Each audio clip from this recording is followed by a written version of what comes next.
It was arena rock at its biggest.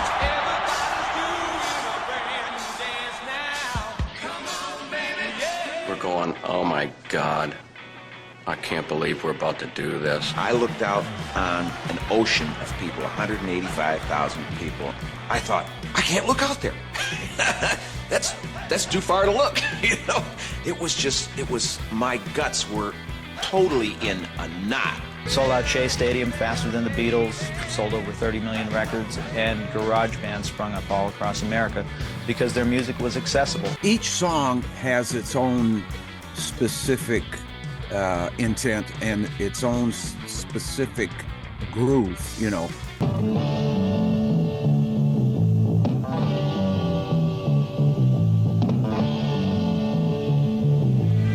We're Grand Funk Railroad from Flint, Michigan.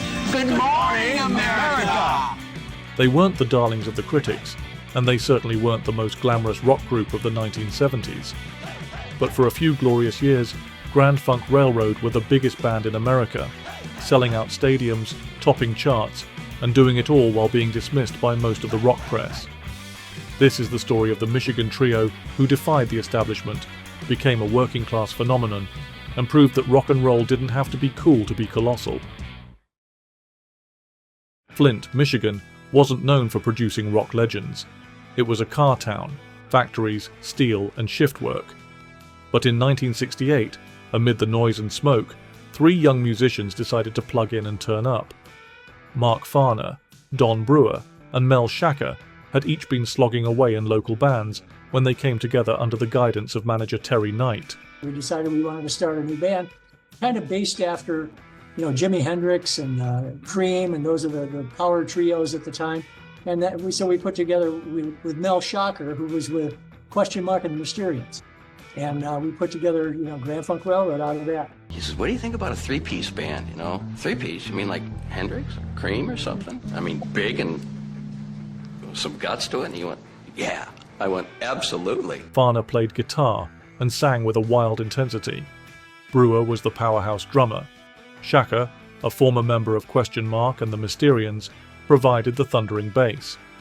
Together they created a sound that was loud, raw, and relentless.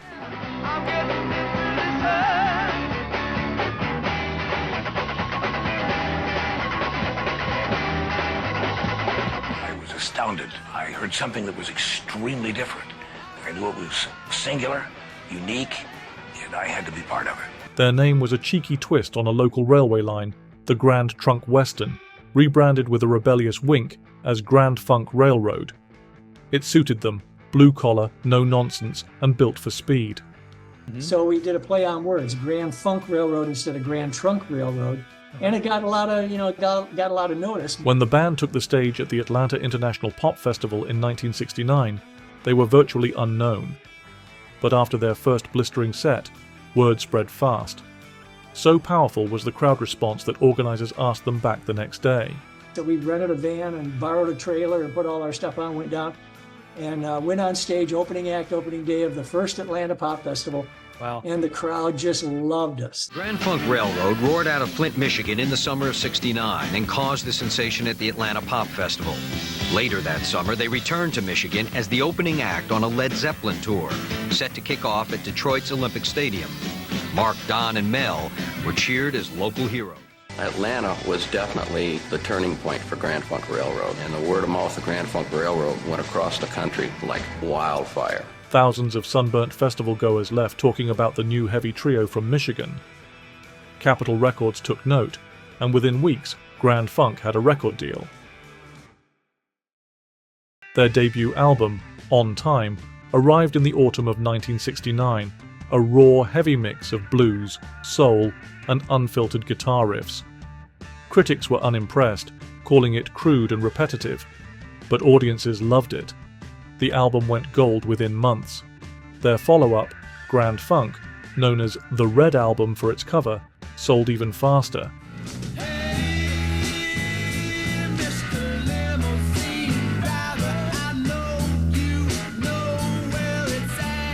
By the time Closer to Home was released in 1970, the band's momentum was unstoppable.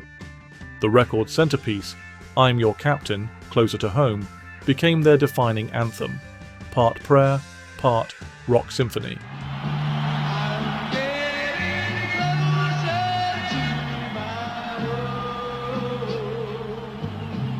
It was more ambitious than anything they'd done before, and it struck a chord with the Vietnam-era youth who saw themselves as captains adrift in uncertain waters. While the music press largely sneered, Grand Funk's fans showed up in droves. In 1971, they sold out Shea Stadium in New York in just 72 hours, faster than the Beatles had done. It was a staggering achievement for a band with virtually no radio support and almost no positive coverage in the major magazines. Their concerts became mass gatherings of denim, sweat, and volume. Farner, shirtless and dripping with sweat, was a human dynamo on stage.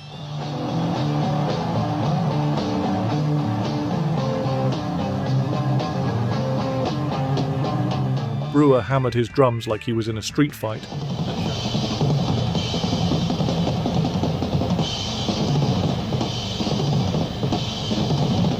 And Schacher's bass shook the floors.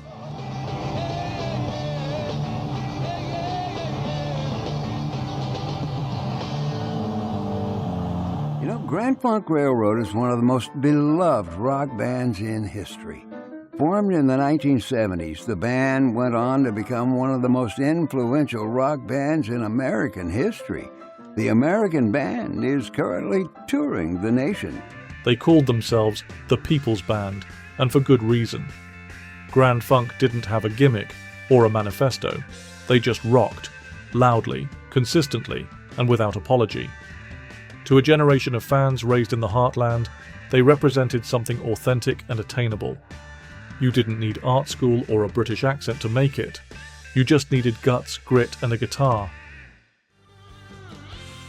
The hostility from critics only made the band more defiant. Reviewers called them a garage band gone rich and accused them of musical illiteracy. Rolling Stone magazine famously dismissed them as the worst band in the world. Yet every insult seemed to translate into more ticket sales. Don Brewer once said, "Maybe they just didn't like that we came from the middle of America and not New York or LA, but the fans spoke louder than the critics ever did." Part of the resentment came from their rapid success. Within 2 years they were headlining arenas, pulling crowds of 40,000 and selling millions of records. The industry couldn't understand how a band with so little critical support could be so commercially dominant. Grand Funk had essentially bypassed the traditional gatekeepers. They didn't rely on radio playlists or glowing reviews. They toured relentlessly, built a fan base through word of mouth, and let their live shows do the talking. It just kind of took off from there. I mean, we got a lot of huge word of mouth around the South about this new band, Grand Funk Railroad, and everything took off after that. Behind the scenes, though, tensions were brewing, not among the musicians, but between them and their manager. Terry Knight had been instrumental in launching their career, but his tight control over finances began to create friction. The band felt exploited. Knight claimed they were ungrateful. By 1972, the partnership exploded in a messy legal dispute that left both sides bitter. Think that they would walk out on me and be sued for $57 million in damages. We were being sued by our former manager, Terry Knight, because we had found out that he was taking all the money, and we had signed some pretty bad contracts. And he wanted to renew the contracts, and we refused to renew the contract. So he started, so we left him, and he started suing. It was a classic rock and roll story. Success breeds money, and money breeds mistrust. After parting ways with Knight, Grand Funk decided to take control of their destiny.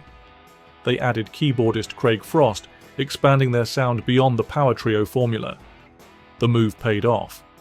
In 1973, they teamed up with producer Todd Rundgren, who helped shape their most polished and accessible album to date, We're an American Band.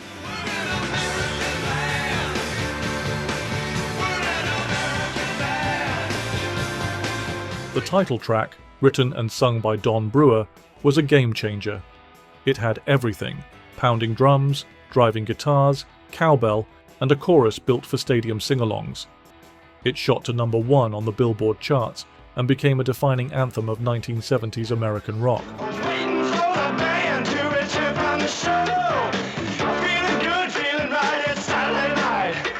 Suddenly, Grand Funk were not just a live sensation, they were radio staples too. Brewer later explained, "We were on tour all the time, so the song was just telling our story. We were out there on the road, trying to keep it together, having fun, and surviving the madness." That same year they recorded Shinin' On, another Todd Rundgren production, featuring a psychedelic 3D album cover that perfectly captured the era's excesses. It yielded the hit, The Loco-Motion, a rollicking cover of Little Eva's 1962 pop tune.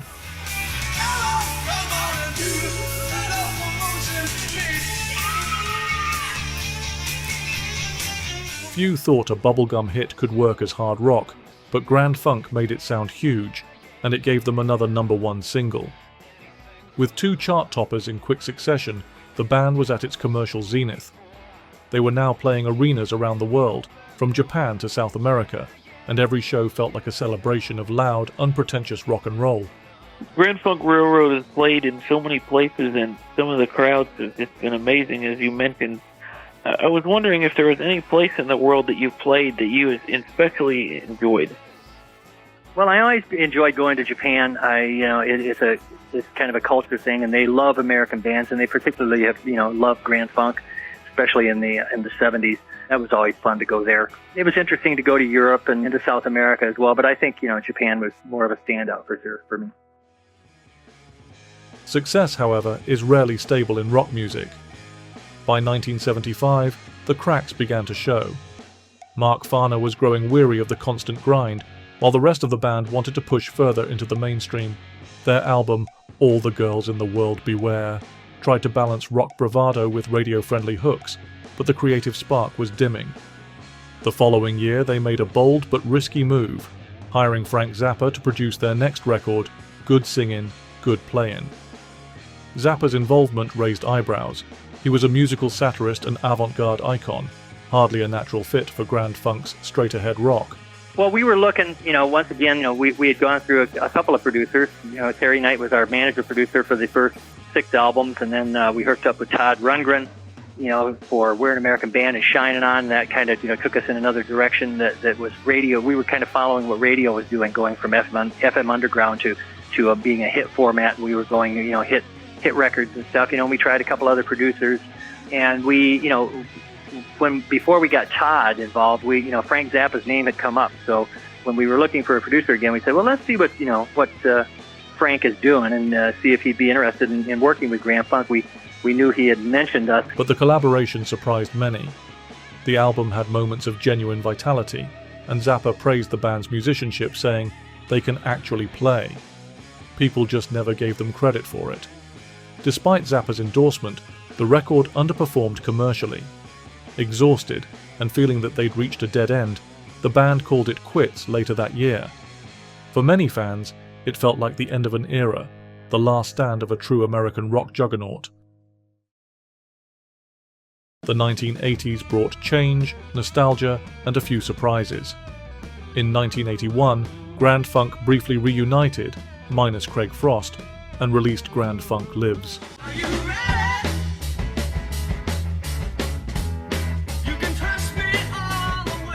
The title was optimistic, but the landscape had changed. MTV and New Wave had taken over, and the band's straight-ahead sound felt out of place. 2 years later, they tried again with What's Funk? But by 1983, the project had fizzled. For more than a decade, Grand Funk lay dormant, remembered fondly but rarely discussed in the same breath as Led Zeppelin or Deep Purple, even though, in their prime, they had outsold both. Then in 1996, to the delight of fans, the original trio reunited. They hit the road again, playing to massive crowds across America. Grand Funk Railroad is known for pumping up its own special brand of rock and roll with full-strength doses of rhythm and blues. The band first started making music together in the late 60s and eventually became one of the hottest acts on the 70s rock scene. Well, now they are back after a long hiatus.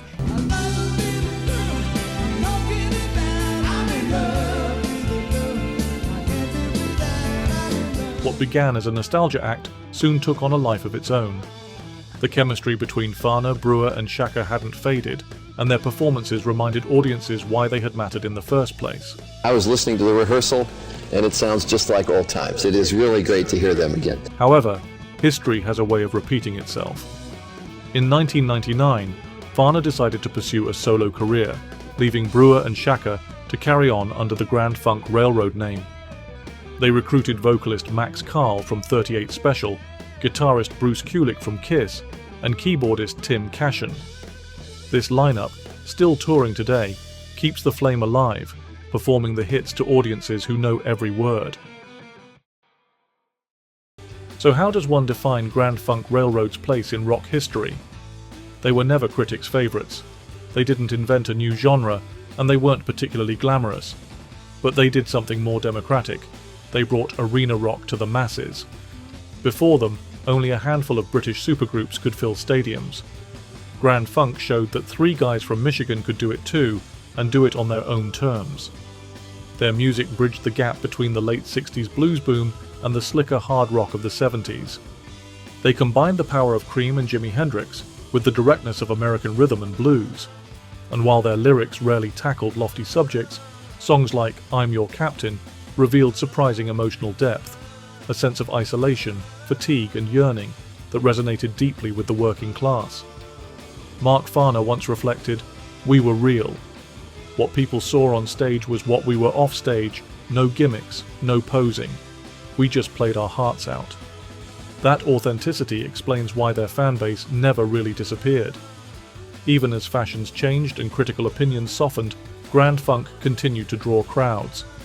Their albums have sold more than 25 million copies worldwide, and their hits remain fixtures of classic rock radio. In retrospect, the hostility from the music press says more about the critics than the band. The early 1970s were dominated by cultural snobbery. Writers championed art rock and looked down on anything deemed too populist. Grand Funk's simple lyrics and balls-to-the-wall live shows were an affront to that elitism. They represented the heartland, not the coasts. And their success without media support was proof that audiences didn't need critics to tell them what to like. Over time, opinions shifted. Younger generations discovered Grand Funk without the baggage of old reviews, and musicians from Dave Grohl to Jack White have cited their raw energy as a major influence. Their blend of groove, grit, and sincerity has aged far better than many of their detractors predicted. Today, more than half a century after they first plugged in, Grand Funk Railroad still embody the spirit of old-school American rock. Their live shows remain celebrations of unfiltered energy. Don Brewer, now the band's elder statesman, still sings "We're an American Band" with the same swagger he had in 1973. Mel Schacher's bass still rumbles like an approaching train. And somewhere out there, in a dusty Midwestern garage, a teenager is learning their first power chord, maybe some kind of wonderful or foot-stomp in music, proving that the band's reach extends far beyond nostalgia. They may never have been fashionable, but they were never meant to be. Grand Funk Railroad were built for the road, for the crowds, for the roar of thousands of fists punching the air in rhythm. They were the people's band, born from the factory floors and raised in the glare of stadium lights.